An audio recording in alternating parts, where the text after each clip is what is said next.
Hey, this is Pastor Curry, pastor of the Zion Fair Baptist Church, Wilmington's most exciting church, the church that love ya and anything you can do about it. We are continuing this cycle of Black History Month celebration. We had the opportunity to have Dr. Tony Allen. We also had the opportunity to have the county exec, as well as the, as we call it, our star councilwoman, to really come in and just talk a little bit about being the first in many, many different ways. Today, I want to do something a little different. I want to bring in a bright, brilliant African-American young lady who just went off to college. She went to Morgan State University. She's a member of Zion Fair, doing very well. Parents are just stellar people. And she has some experiences that many of our African-American young people have, and they just don't get the opportunity to ask the questions or to really confront those questions. So today with Coffee with Curry, why don't you call your grandchildren? Why don't you call your children? Tell them that we have a young person on today, and I want you to hear what she got to say, and let's get after it. Good morning, Delaware and surrounding areas. You are now tuned in to this week's Coffee with Curry. Join us every Sunday at 11 a.m. with new guests every week. So grab your cup of coffee and join us on Coffee with Curry. And we're back. Well, it is a joy and a privilege for those of you who are tuning in for me to have an opportunity to sit down with one of the parishioners here at Zion Fair. They're fairly new to our church, but really have been taking it over by storm. And there are some great things going on in their lives. I didn't get a chance to say Arianna's first name because I had some issues with rolling that R on my tongue. But I'm going to call her Sister Greene quite often throughout this session. But I just wanted to say to you first, thank you for having the nerve to be able to sit, one, before your pastor, and to sit and talk to our audience. Thank you for being with us. I'm glad to be here. Yes. Well, I'm glad to have you here as well. Now, Arianna, you are 19 years old. Yes. You are a former student at Elkton High School. And today, by the time we get finished with this interview, we're going to get a chance to learn a whole lot about you, and you're going to be able to give us a whole lot of information. And I'm just excited. We're celebrating Black History Month. And just off the cuff, you know, when you think about Black History Month and excellence, how do you see it pretty much? Honestly, when it comes to Black History Month, now that I'm in college, especially at HBCU, I see it as a lot of my HBCU. Yeah. Morgan State is labeled as the national treasure, and it's quite a pride for me, even though I've only been there a semester. So very happy to be in college at the moment. Yeah, and you can tell you there for a semester, one semester, because, you know, I'm a Lincoln man, and when you start talking about the pride of the country, things of that nature, I get a little jealous quickly, but although they are noted for that, and we're very grateful. Before we get started with our conversation today, I really want to just talk a little bit about you and your family, because y'all have a unique story. You've been moving around a whole lot. Tell us a little bit about your mom, dad, and your sister. Well, both of my parents are military based. My mom and my dad, I believe, met in the Navy. Okay. And then a lot happened, and then I happened. Oh. I'm the oldest of me and my younger sister, Gabrielle. Yes. I was born in Portsmouth, Virginia. Okay. And she was born in Colorado. Oh, wow. So we moved around a little bit, Virginia, Colorado, Florida, and here. Okay. So it was a lot. Yeah. But how does, as a young person, you're 19 now, but you were young and you were moving around. How did you feel? You had to meet new people. How have that been for you? Oh, I was painfully awkward. Okay. I never really liked interacting with people because I was just always worried that we would move away and I would make new friendships for no reason. Mm-hmm. It wasn't really until the last move, when we moved up towards Maryland, where my parents were like, okay, we're done with moving. Okay. So when we got to Maryland, I was like, yes, we're doing this. No more moving. I'm so happy. Yeah. Oh, man. Younger me was so excited. Yes. And now when y'all moved to Maryland, you end up going to what high school? When I first moved to Maryland, I first went to Perryville. Perryville, okay. Middle school, actually. Uh-huh. I went to Perryville Middle School first, and then I changed schools because I really like Fairfield that much. So we figured out a way to help me transfer schools in my county.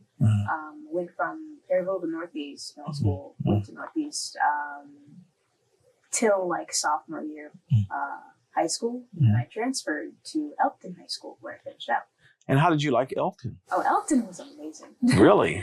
I honestly can say that Elkton was probably the best school I've had, like, at the time, because Elkton had a news team. Elkton had a lot of clubs that I really wanted to be in. Black Student Union, the Student Council, obviously. They had the news team and even D&D Club, or Dungeons and Dragons. What is that? It's like a tabletop game. Okay. And we roll dice, interact as different characters. It's a lot of fun, honestly. Okay. All right. Now, when you got to Elkton High, is that where did you ever meet Micah there? Yeah. So I met Micah in the news team. Oh, did you? Okay. Now, it was interesting when you were sharing with me off camera, and I just want you to share with the people how your family ever even found out about E. Zion Fair Baptist Church. Oh, yeah. So we were doing a play, The Addams Family. In the playbook of the musical, we found a giant page just of E. Zion Fair. And my dad was like, what is this? And I think the playbook said something, E. Zion Fair in support of Mike Edwards or something like that. And my dad was like, I think we should check them out, because we weren't really going to church as often as we wanted to. Right. So we went to E. Zion Fair, and my dad was like, this is the one. Oh, wow. And he's a deacon now in this church. Yeah, before I'm going to go back a little bit. It's interesting because a lot of people don't believe in investing in advertising like at a play. And when Micah came to us and said that she was having she was in a play and she wanted her church to support her, which we will always support our young people, we decided to do that. And look, we got a great family, and I'm so grateful to have you and your family with us. Tell us a little bit about Dad. What kind of person is he? Oh, he's a fun dad. Okay. I mean, to me, he is. Okay. He always supported me no matter what would happen, along with my mom.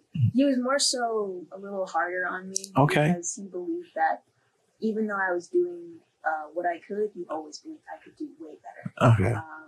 There was a point in time where I just got lazy with my grades. He would show me my report card and be like, look, you know you can do better. You know you're smart enough to get these A's. Right. I had B's at the time. Right.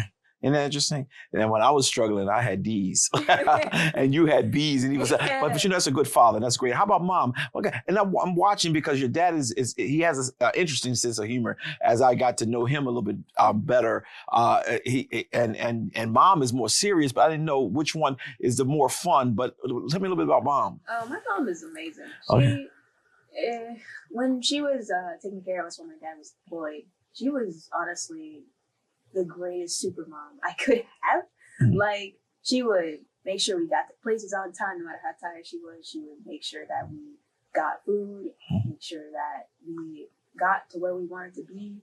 Even when it came to our grades, she was still like, look, you got to get this done. We're going to have some problems. My mom, I wouldn't say she's the more serious. She seems more serious to other people, but because she's quiet. To me, she's just a quiet person. Yeah. She's really fun. Okay. I would like to see that side of her. And I'll tell her that you said that she's a lot of fun. Now, what is the age difference between you and your sister? 4 years. 4 years. So for 4 years, you were alone, all by yourself, traveling all over the world with your mom and dad. How did it feel to find out you were going to have a sister or a brother? When I was 4. Okay. According to my parents, I was a little menace. My mom was she would have a lot of trouble with me sometimes. She would just be like, all right, you gotta calm down, all right? When my sister came, though, I was really excited, honestly. Okay.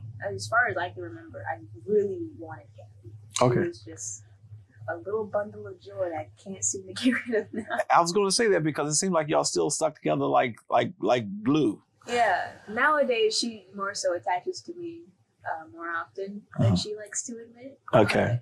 I know she loves me. Okay. She loved me. All right, and that's a good thing because it's good. It's sometimes when you have been the only child for a little while, which wasn't a whole long time, and to have another sibling come in is a little discomfort. But it appears that y'all are really close as a family. Do y'all have any do you have a dog or cat or? Oh, we have a dog right now. Unfortunately, we used to have 2 dogs, and he unfortunately had to go meet God. Oh, But we still appreciate his memory and love him a lot. okay, So, yeah. His name was Vince. He was a Hound Beagle mix. Now what is what is that? He was like, I guess he had a hound parent and a beagle parent. Yeah. But he was a loud dog. Yeah. He loved to annoy us. Ender, he's a rat terrier. He's a small little thing. Uh-huh. He has a complex where he likes to make himself known. Yeah, most of the people do. Okay. Yeah. We have, at the moment, we have Ender and then 2 guinea pigs at the moment, my sister. Oh, really? Yeah. Oh, wow. You all don't like people would have guinea pigs. Okay, I won't be coming to visit. Don't worry about that. So we had an opportunity to talk a little bit about, your time at Elkton High School, which is a predominantly white high school. They did have a black student union because I know Micah was very much active in that. Were you active in that as well? I was. Okay. Between doing Black Student Union, Student Council, and the news team, Mhm. it was sort of a lot, so I wasn't as active probably as Micah was. Okay. But I still was active. Good. Now, were you in that play that they had that you all saw the billboard in that we did? Oh yeah, I was an extra, but I was a pirate. Oh, that's an interesting character. All right. So when you decided I want to go to college,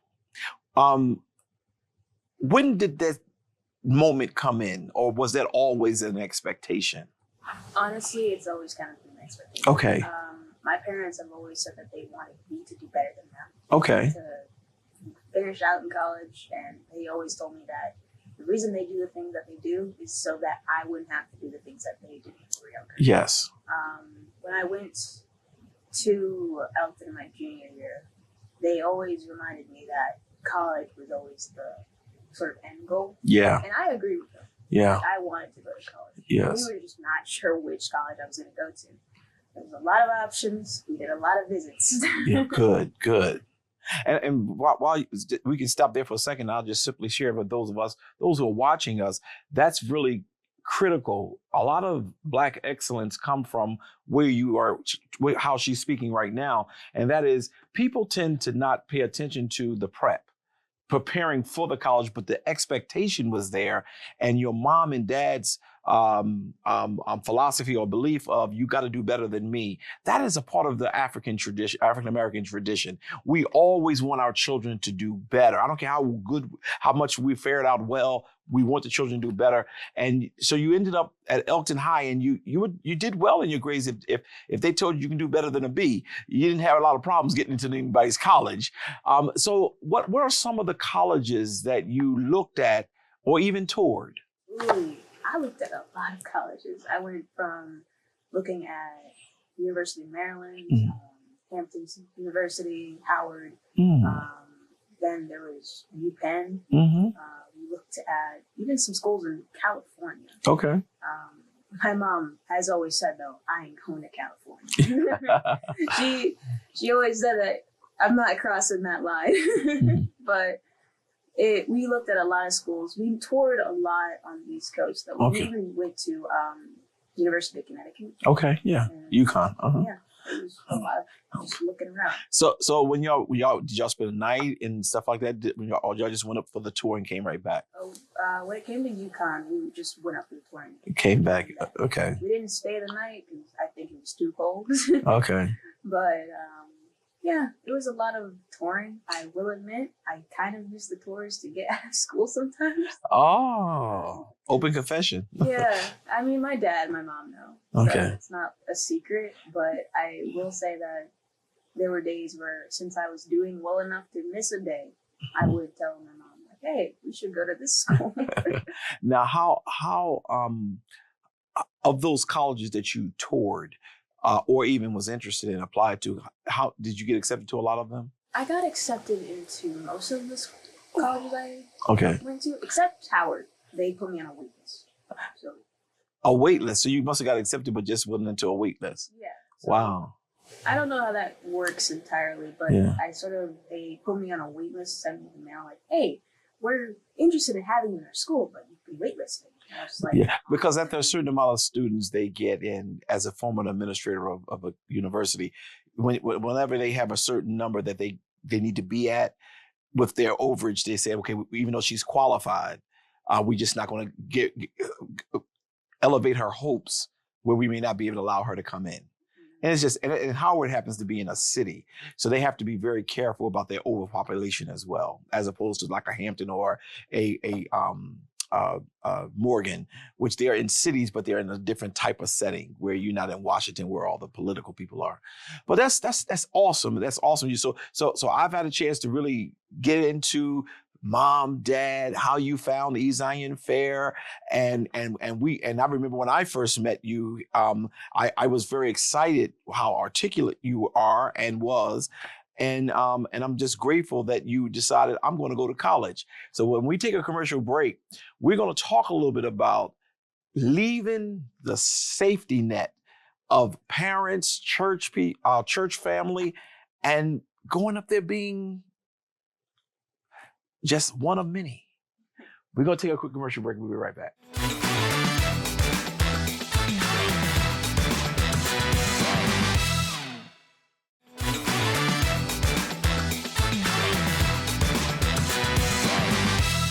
And we're back. Well, great conversation with Sister Arianna. See, I was not thinking about it. Sister Greene, it's just a wonderful conversation we're having together today. And I am really impressed as I try to make sure the people see you've been through a lot of experiences. Your parents had the opportunity to travel the world as it relates to their service to our country. And we are very much grateful for that, even though there were some personal sacrifices that you had to go through moving here, but you got excited because when they announced that we're not going any further than Maryland as it relates to being all over the world, you kind of took to it and you opened up and you were able to do some great things. Before we go there, now they did move to Delaware now. So I forgot about that. When you were talking, I thought about it. I heard they just moved to Delaware, or closer to Delaware, because Elton is right across the street. But now y'all on the sands of Delaware. Oh. And do you like your new home? It's a very nice place. Is it? When I was helping them move, it was not intentional, I'm not gonna lie. I came up to get my hair appointment and my mom was like, all right, you should stay and help us move these boxes. And I was just like, it's family. I gotta help family. So I ended up agreeing to stay the night and helping my family move the boxes. Yeah, your dad, he didn't come to church for 3 days because he was so sore. For him to be that young, he should not be sore. And I know he was great to take up for him, but I'm not gonna let you take up for him because he needs to be. We gotta work him. We gotta work him a little bit more. But I'm glad that you're enjoying the new home. You're now away from your church, and at first, well, actually, how do you like attending Zion? Oh, I love attending Zion. Okay, it's honestly a very entertaining experience. Good answer. Entertaining. Okay. Yeah. So you came. You were part of our family here as a church. You have gone on to college. It's a little scary sometimes, I would think.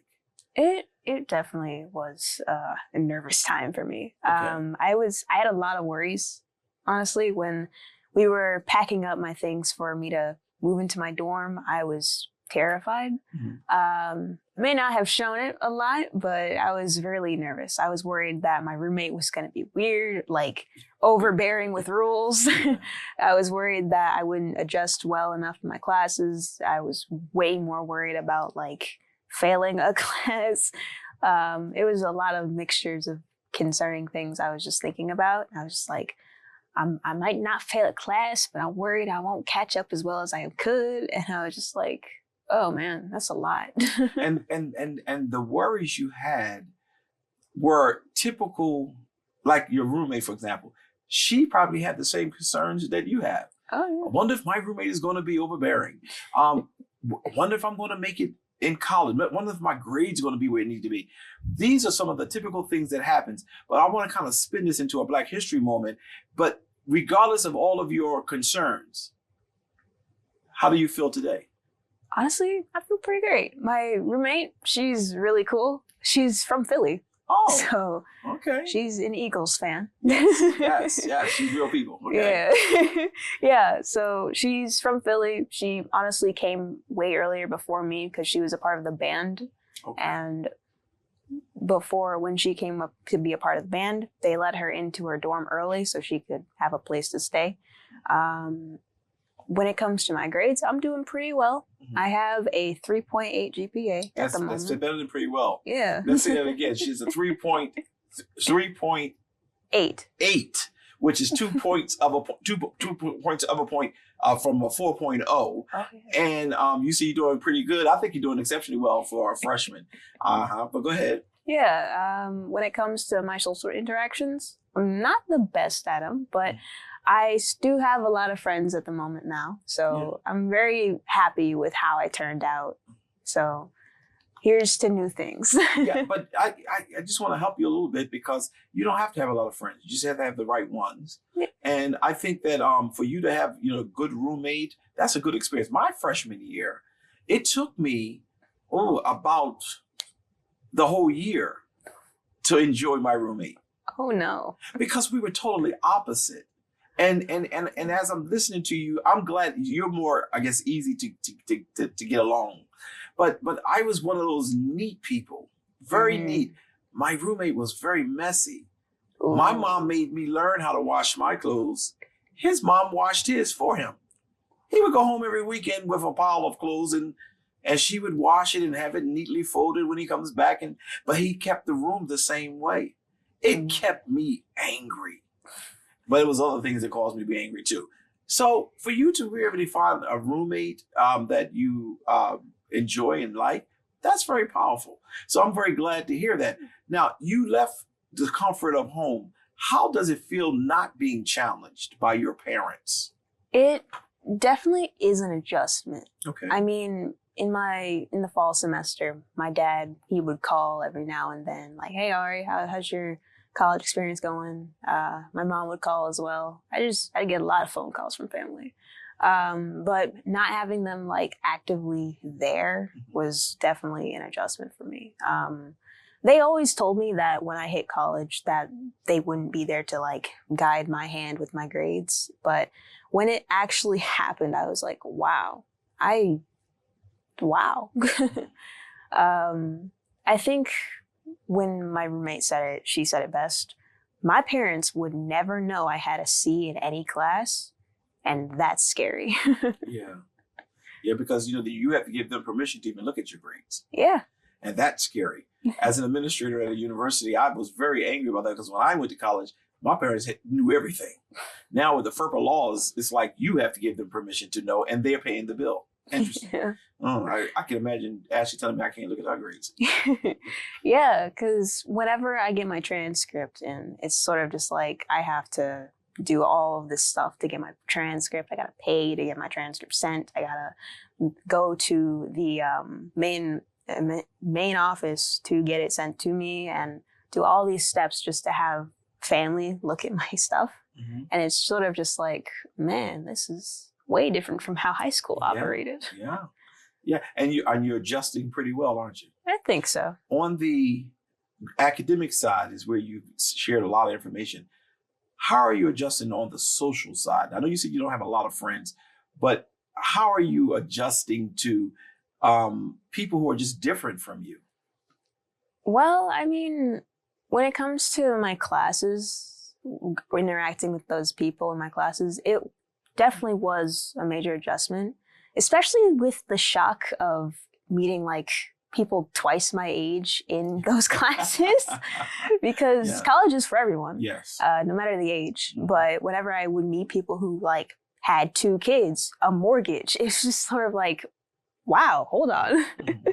I was always sort of shocked. Not shocked, but I was like, oh. Non-traditional students. Yeah. And I never really disliked people. but there were always some people that I just could not tolerate, especially when it came to group projects. Those were. Now, tell me a little bit about that. That's a good conversation for a minute or two. Like the people that you really have difficulty in tolerating. Oh, yeah. In my group projects, there's always those people who decide they want to piggyback off of everyone else. I took this one class called Black Media with Miss E.R. Ship. She's a really big figure in the journalism world. And as much as I loved her class, I did not enjoy doing the group projects. In our class, we were separated into groups for every news article or news piece, I guess. My group had New York, Amsterdam news. We had that section. And I loved researching them. I just did not enjoy whenever I was put in the spot where I had to finish the whole project by myself. It was frustrating. Whenever I contacted my roommates, their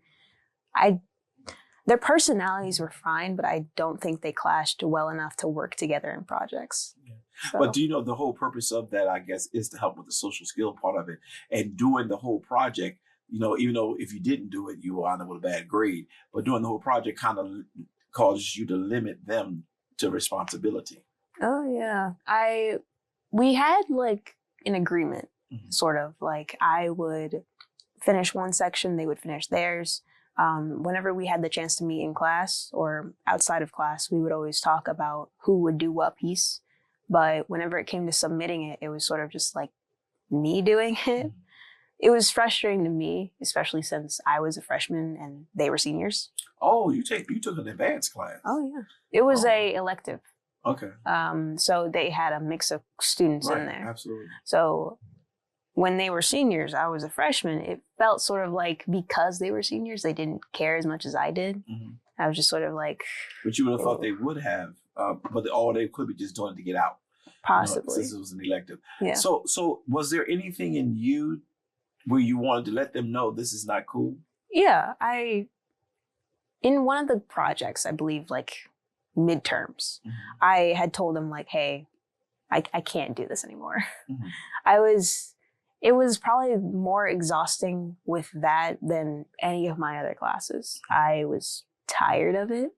And I believe I complained to my mom or my dad about it too. And I was just sort of like, I'm not doing all of the work, not again. So we all sort of made a contract and signed it, saying that one person will no longer do the entire project for the other two to simply read off of. And we would make our slides how we were, I guess, supposed to, where we had bullet points and everyone would go off of memory from what we studied.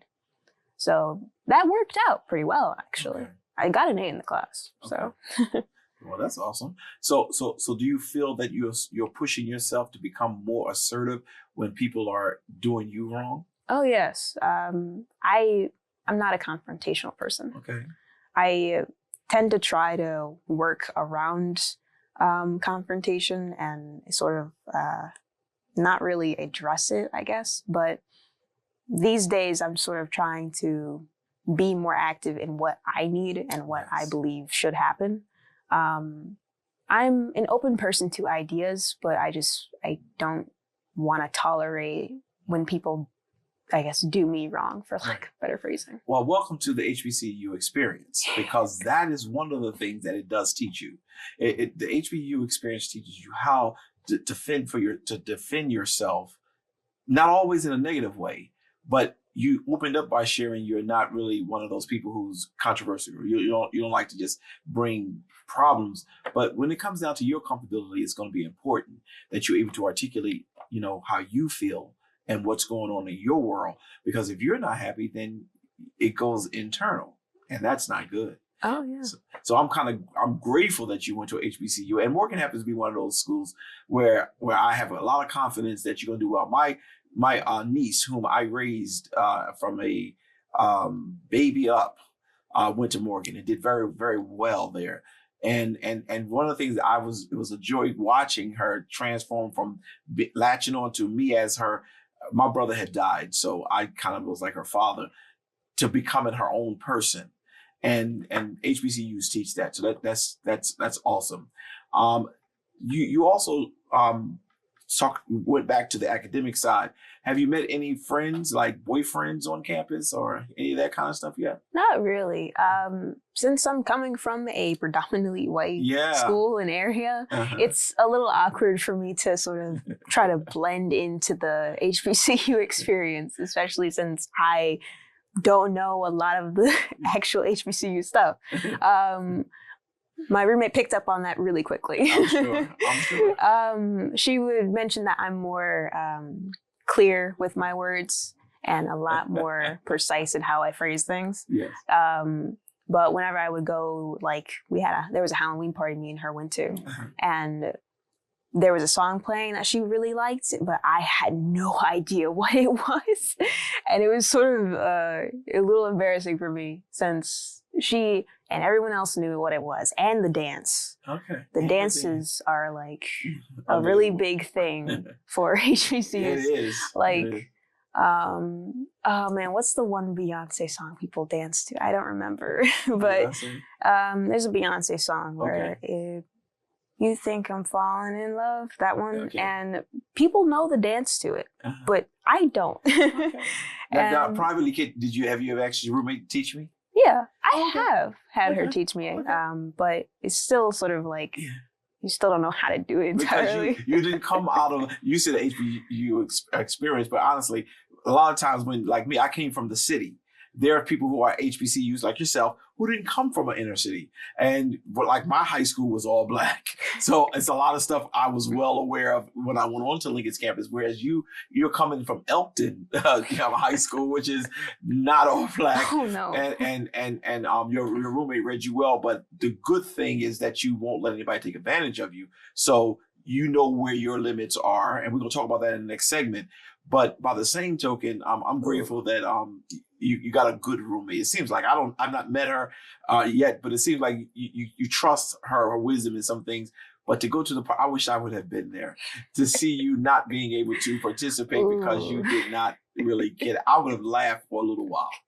Yeah, she laughed for a good bit. Yeah, it was so awkward. And for those of you who are watching us today, I want to make sure that you understand that a lot of times when young people go off to college, especially African Americans, and their experience, and she happens to go to a HBCU, but some go to a historically white college, and they have always been around.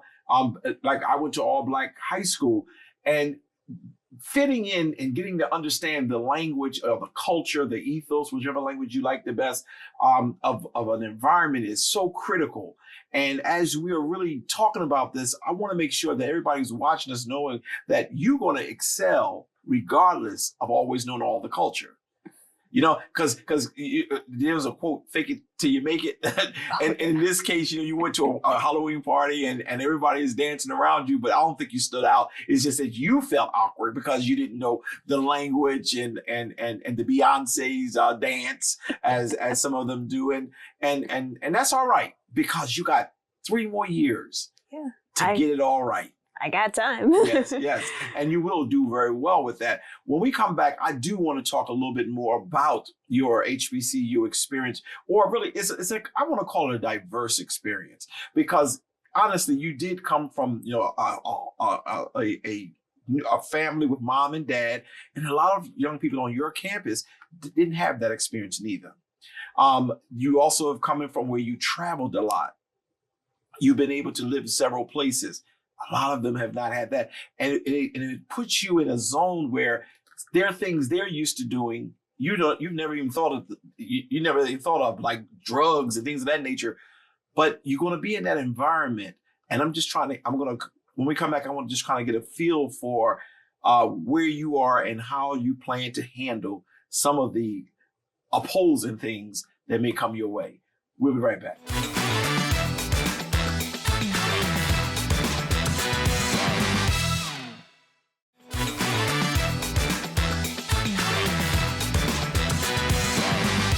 And we're back. What a great conversation I'm having. And as I was going through this interview, it has become really wonderful to see the experience that she's gone through and how she's adjusting so well. I want to open up this segment, Arianna, by talking a little bit about your roots. You know, you were destined to go to a HBCU because through the little research we quickly got, we found out that your grandmother, your great-grandmother, was a HBCU person as well. She went to Allen University in South Carolina. Tell me a little bit about her, because there's some unique things that happened in her life, and some things were named after her. But just tell me a little bit about her. Yeah, she was honestly a very driven woman, I believe. When it comes to the things that were named about her, after her, when she passed, she got a day named after her in Conyers, Georgia. Yeah. It was, honestly, when I heard about it, it was like, she got a whole day? I think me going to an HBCU was probably always in the cards for me, especially since my dad was like, so it's either here or here. Oh, okay, he kind of bossed you a little bit. A little bit. Yeah, but now you're going back to your grandma for a second. She also integrated a school. Was it in Georgia or was it in South Carolina? I believe it was in Georgia. Okay. Don't quote me on that. That's all right.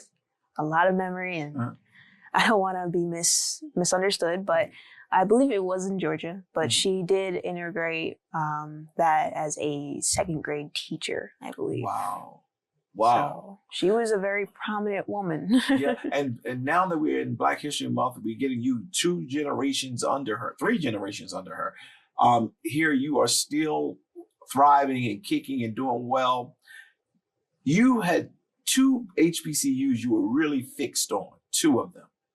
As I'm understanding, you were fixed on Hampton University and Morgan State University. Love both of them, but you was fixed on them. How did you make your decision? Oh man, I loved Hampton. I loved the campus. I loved the programs. I was honestly dead set on being a pre-law. I was going to do journalism and then minor in pre-law. I was so excited for it. When I got the acceptance letter, I was happy as a clam. But when we looked closer, Hampton unfortunately didn't give us a lot of scholarship money. I received room and board, and that was it. So when it came to Morgan, on the other hand, they gave me a little more. And their tuition was also half of what Hampton had. Hampton was like $42,000 a year.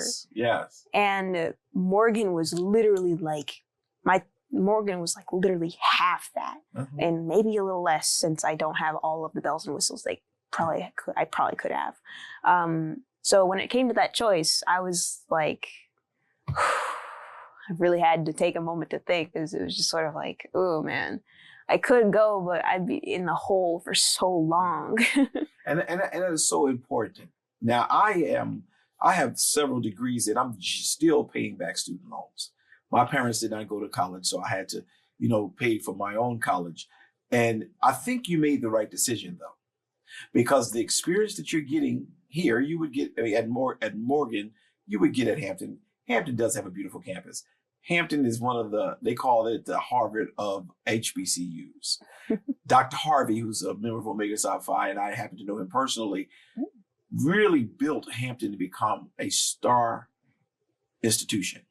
So not giving you the money you wanted, I feel bad about that, but the reality of it is it's expensive just to even go to Hampton. You end up going to Morgan, and Morgan is doing you well. We get home more, we could see you more. But have you looked at the social life of Morgan? Like the sororities, fraternities, do you see them on the campus at all? Oh yeah, especially in the fall semester when it was still warm at the time, you would see like a lot of the sororities and fraternities everywhere. When they were doing, I guess, their inductions. Probates. Probates. When they were doing their probates, you would have them outside. A lot of people would show up. All the alum. It would be like a very active event. Like, it was exciting.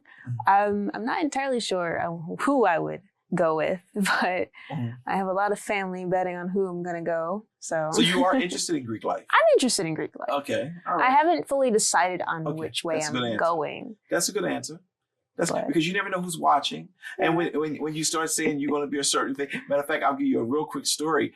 I made a comment one time because my father is a Greek, and I said, I'm going to be just like my dad. And when I got online for a fraternity that is totally different than what my dad's were, they tried in all their power to get rid of me. My line name is Rebel because I stayed and took whatever I need to take in order to be a part of that. So you answered that smartly. Let's narrow it down to two. Okay, let's narrow it down to two, just in case. If you would, after you looked at the probates and you looked at the ladies on the campus, if there was two organizations you'd be interested in, which two would you be interested in? Ooh, that's hard. That's hard. Yeah. I want to say AKAs for one, because one, they gave me money. Okay, that's a good reason. They gave me a good bit of money. Very happy with that. So AKAs and that's a little difficult.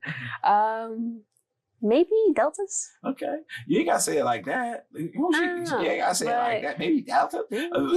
Well, see, if you would have said Deltas first, I probably would have gave you some money too. But since you didn't, we're gonna let you see what it is. But both of them are great organizations, and the purpose for which we go into these Greek-led organizations, not because we want to be Greek, but it's really because we want to connect with people who are giving back to our society and to the underprivileged and things of that nature. And they do a lot of work. And the excitement of probate.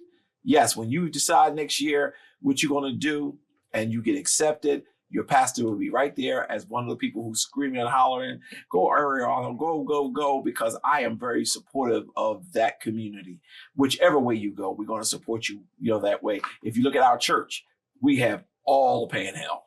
I mean, Sigma, Alpha, Kappa, Q, everybody's a Q here pretty much. And then on the same side with the sororities, we have Sigma Gamma Rho, we have Alpha Kappa Alpha, we have Delta Sigma Theta, we have Zeta Phi Beta. So all of we have a strong panel of council here at our church, and they're very supportive to the ministry.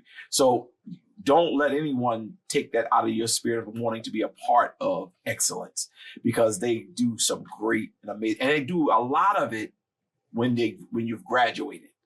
Because a lot on the college campus, they do little things and they have all the nice parties, if that's what you like. I don't think you like to do that, but for the most part, they do a lot of stuff once they have graduated. A lot of the graduate chapters do a lot of great stuff. Now, Arianna, not Arianna, I say Arianna or Arianna. One of the things I wanted to make sure that we touched on was, what is your major? I'm a journalism major. Okay. And it's you just completed your first semester. Now you're in your second semester. And you said a 3.8 is your grade point average, which is really wonderful. I can't tell you what mine was when I was a freshman, because I had so much fun. Unlike you, I was so glad to be free. I just took full advantage of it, where I had to get myself together. Freedom, run wild. Yes, and I went and I did run wild. But now, what are you planning to do with the journalism? Well, for me, I wanted to be involved in news stations, become a news anchor. Mm-hmm. Honestly, I just wanted to be in a news station really badly, because I once visited Channel 2 News in Atlanta, Georgia, and I loved it. I have a lot of photos of me behind some of the desks, and even with some of the news anchors over there. It was a really this is what I want to do experience. Mm-hmm. So becoming a news anchor is my priority. However, I do want to report on things that I relate to, like growing up in a smaller town. Mm-hmm. I want to report on things that happen in smaller areas, as to not sort of lead more attention towards them. Smaller towns don't typically get as much coverage as, say, New York City. Right. So that's the plan as to what I want to do. I was told that you were interested in starting what do you call it? A cast. I can't think of the name of it right now. A podcast. Podcast, yeah. Yeah, you're interested in starting a podcast. Is that true? Yes. The podcast is supposed to be about sort of me and my thoughts on how things happen. Talking with my mom about it and sort of trying to flesh out what I want to do it's supposed to be about me in some way, but I also wanted to sort of bring more of a neutral stance to topics that happen around the world, I guess. My mom said that's a great idea because a lot of sometimes news stations and even newspapers sort of lean one way or the other. Right. So if they're liberal, they're going to go on the liberal side. If they're conservative, they're going to go on the conservative side. But when you come in based on where you are, that's how it's going to be reported. Yeah.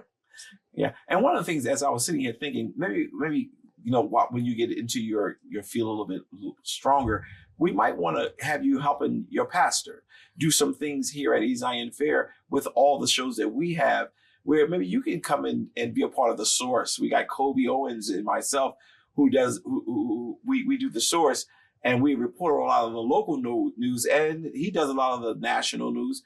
And there's a whole lot going on with our president of the United States currently, and Mr. Elon Musk. And to hear, I don't want to know it today, but to hear your views as a college student, those are the type of things I'm very interested in. So don't be surprised if I call upon you just to help us to get a perspective of your generation, because my generation is fixed in what it believes. Kobe's is fixed in what his beliefs, but to get some input on where you feel, where you stand, and where you feel your generation being on a college campus is receiving all of the things that are going on with Mr. Trump, as well as with Mr. Musk, who I don't know what his role is, to be honest with you, but that's my bias coming out a little bit, but I apologize. But that's something I'm really going to pull you in on just to get a feel and give you some FaceTime. And maybe you can help make me popular. You know what I'm saying? But if ever we can do anything to support you, Arianna, I want you to know your pastor is here for you, just like your family. And I love having you here, and you and your sister, your mom and your dad. Sometimes not your father, because I'm not too sure. I keep him in prayer. But everybody else, we love having them here too. I just like to mess with them. And I'm glad you all found us. I think we inherited a jewel and a gem by having you as a part of our congregation and reaching out to share your perspective on things is really important, because that's what's going to help you to grow. Yeah. That's what's going to help you to grow. During this Black History Month, I'm so glad you had an opportunity to share with me. Before I let you go, I want you to be able to talk to the camera, just to share anything with a young person who may be struggling, deciding, I don't know if I want to go to college. I don't know if I'm smart enough. I don't know. But the Black excellence piece is just going past your fear into where you need to go. Could you just speak to that for me? Yeah. To anyone who's looking to me for a little guidance, don't let other people decide as to who you are or who you should be. Always decide your own abilities. You are your own enemy when it comes to stopping yourself. Don't let that happen. So, yeah. Excellent. Thank you so very much, Arianna. And, as I was sitting here thinking, I'm grateful. I'm grateful that you're at Morgan State University. I'm grateful, even though Delaware State massacred them on last week. But I'm grateful that you're there. And I pray that your time there will really bring about positive change for somebody else. Because you are fine and you're going to make it. You're going to be successful. You have a lot of community around you to make sure we're pushing and cheering you on. But it's make sure you take time for that person or people who really have no one. Because that's what going to HBCU is about. All of us go to that one campus. Some are from rich families, some are from poor families. But we come to that campus with a common goal, and that is to experience the Black excellence that we know God has for our lives. This has been great having you with us today. And what we're going to do is we're going to save this. We're going to play it, but we're going to save this so that when you come back and when you that big time journalist and we play it back and say, this is how you were at 19. Now you are 30 and you out there shaking the world up. And I want to be able to make sure that we have that for you. Is there anything else you would like to share before you go today? Aside from thank you for letting me do this, hi, Mom, Dad, everyone who supports me, I'm going to do awesome. Yes. And you are. We'll be right back.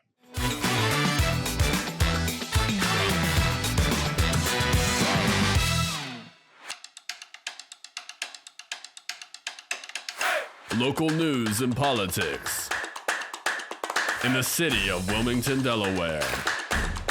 The latest headlines with your host, Dr. C.T. Curry. But they get rich, getting new cars, getting new houses, getting new opportunities, but the community is still getting nothing. And co-host, Kobe Owens. And from that time, we have slowly seen our democracy become under attack. Weekly episodes. Sundays at 5 p.m. The Source.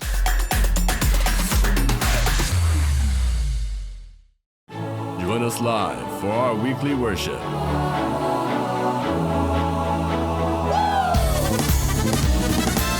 Every Sunday at 9 a.m. on Facebook and YouTube.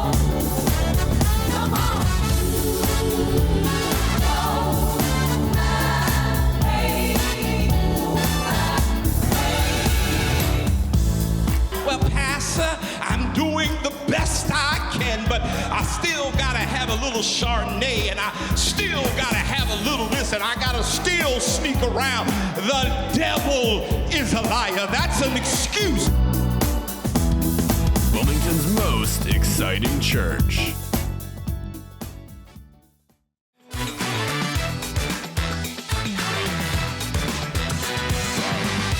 And we're back. What a great interview. I'm glad as we're closing out this Black History Month series of different people, we had the golden opportunity to talk to some people who were in the political realm. We talked to a college president, just people who were normal people, normal African Americans coming from different types of backgrounds, but they made it. Today, we wanted to close out by saying there's a person that's in the rising. Arianna is really going to do some wonderful things. I saw it from the moment I met her here at our church till this present time. Her comments today have been very great, and I'm very grateful for her parents, even her sister, those who are connected to her, because when excellence is being produced, it's the village, the community that is around us that causes us to become even greater. She's going to shake and change some things at that campus at Morgan State, and she's going to change the world. Stay tuned, because things are going to happen that you're going to be very proud of, not just with Arianna, but with your young people as well. Our community is not done. Our young people are not all gone. There are a lot of young people who sit in the seat that Arianna is sitting in, and they're doing well. I'm glad that I could have brought her to you today, and I pray that God will continue to bless each and every one of you. Till the next time we get together, may the Lord God bless you real good. Thank you for watching this episode of Coffee with Curry. Tune in next week, Sunday at 11 a.m.